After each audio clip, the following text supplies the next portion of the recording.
जिथे अन्याय तिथे आमचा आवाज, अत्याचाराचा प्रतिकार. हिंदवी न्यूज.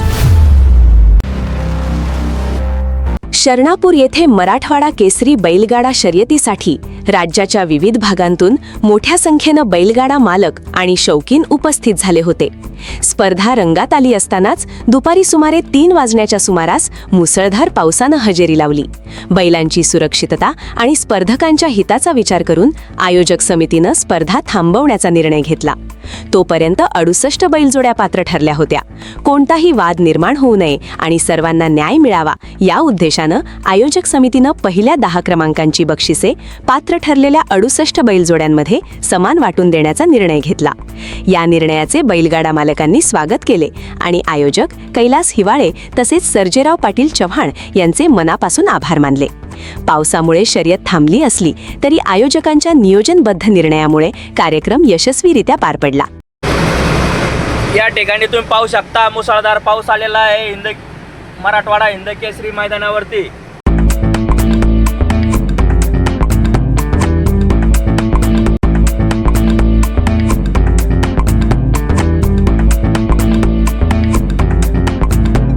नमस्कार, हिंदवी न्यूज मध्ये आपलं सर्वांचं स्वागत आहे. आज मराठवाडा केसरी मैदान जे आयोजित केलं होतं ते वरुण राजामुळे कॅन्सल करण्यात आलेलं आहे. तसेच जे आयोजक आहेत कैलास हिवाळे आपल्या सोबत आहेत, आपण त्यांच्याकडून जाणून घेणार आहोत. काय सांगाल भाऊ, आपण एवढा मोठा कार्यक्रम आज आयोजित केला होता पण वरुण राजामुळे आपण कॅन्सल केलेला आहे, तर काय सांगाल?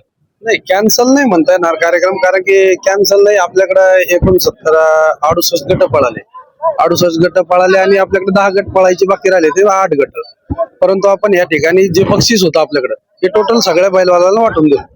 सगळ्याला वाटप केलेली आहे का? आपल्याकडे जे 4 लाख रुपयाचे बक्षीस होते आपण ते बैलवाल्यांना डिस्ट्रीब्यूट करून दिले सगळ्यांच्या वाट्याला, आणि बाकीचे जे पळायचे राहिले त्यांच्या एंट्री फीस रिटर्न केलं. तसेच काही बैलगाड्या मला काही बोलले का, त्यांना या आपल्या निर्णयाचं स्वागत केलं, काय सांगाल? सगळे खुश झाले बैलगाडा मालक, त्यांनाही माहिती आहे कारण की बंद पडला असे निर्णय होत नसते, परंतु हे बैलगाडा मालकाच्या हिताचाच निर्णय होता, त्यांच्यासाठी चांगलं होतं. तसेच आपण बैलगाडा त्याच्या मालकाच्या या दृष्टीने विचार केला.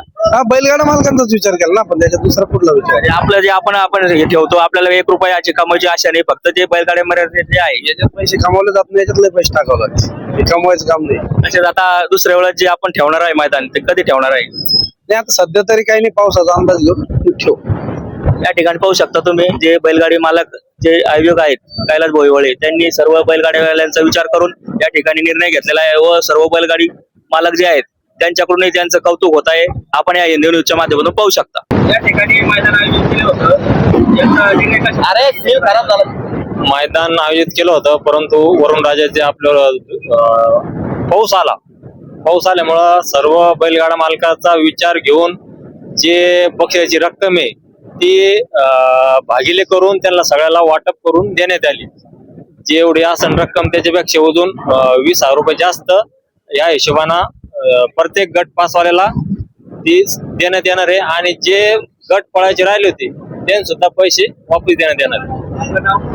अय्यूब पटेल, गंगापूर तालुका अध्यक्ष, बैलगाडी संघटना. नाही, आम्ही बैलगाडा मालकाला विचारूनच हा निर्णय घेतला. हो, स्वागत केलं, कारण आता त्यांना वाटलं उद्यासाठी पुरवणार नाही, बाहेर गावचे लांबून जास्त आले होते, त्यांच्या हिशोबानेच आम्ही तो निर्णय घेतला आणि ते सर्वांनी मान्य केला.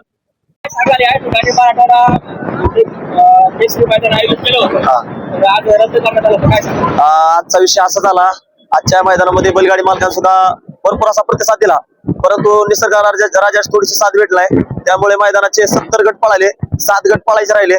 त्यामुळे मग आता आयोजक कमिटीने असा निर्णय घेतला की मैदानामध्ये 70 गट पळाले, त्या गट विजेत्या बैलगाडी मालकाला जे काय आपले 8 बक्षीस होते फायनलचे, ते बक्षीस एकत्र करून सर्वांना जे काय त्यांचं कॅल्क्युलेशन होईल त्याप्रमाणे त्यांना बक्षीस दिलं जाणार आहे. आणि जे गट पळायचे राहिले 7 गट, त्या बैलगाडी मालकाला प्रत्येकाला त्यांची एंट्री फीस वापस दिली जाणार आहे. माझं नाव ऋषी सुरनर, शिंदेवाडीकर, तालुका माजलगाव, जिल्हा बीड. जिथे अन्याय तिथे आमचा आवाज, अत्याचाराचा प्रतिकार. हिंदवी न्यूज.